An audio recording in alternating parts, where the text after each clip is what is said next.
everyone, Cari here. I am doing an update to the HRCI versus SHRM video, so stay tuned.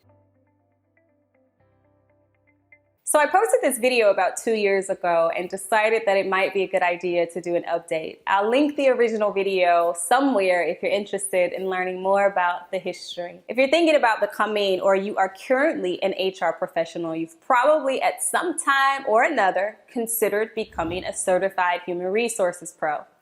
Most aspiring HR pros, or even those that are currently working in the field, learn about these certifications through job postings.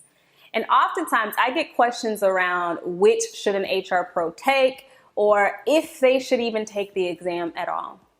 First, I'm going to answer part of that second question. It's probably one that's looming in your mind as well. And that's, are the certifications still relevant? At the time of this video, I did a job board search and simply typed in PHR. Over 9,000 roles displayed with this preference. And you can do this yourself as well. Type in any of the certifications into the search box of your preferred job board. The point here is that for as long as these job descriptions or these certifications are included in the job descriptions, preferred or not, they are still relevant. So which should you take? I have sat for each of these exams, the PHR, the SHRM, the SCP, and the SPHR, and each of them are equally challenging. Each of them require dedicated time, attention, and focus.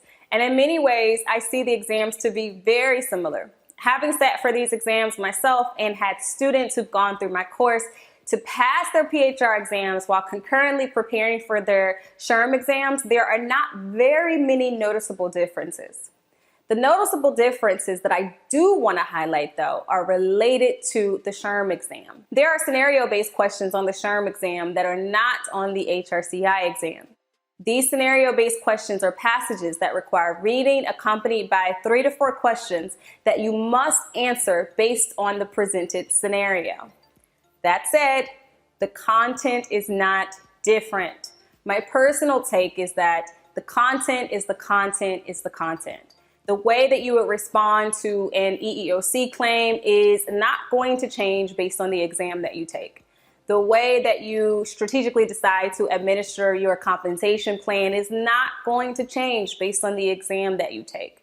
The laws around FLSA and bargaining in good faith will not, you guessed it, change based on the exam that you take.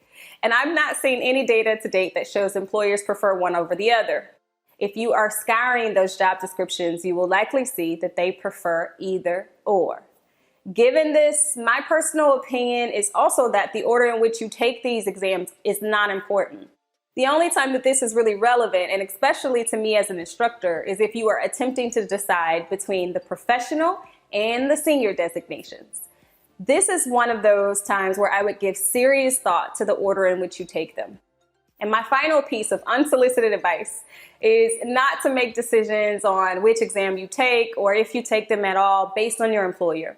Your decision should solely be based on your career goals and your aspirations.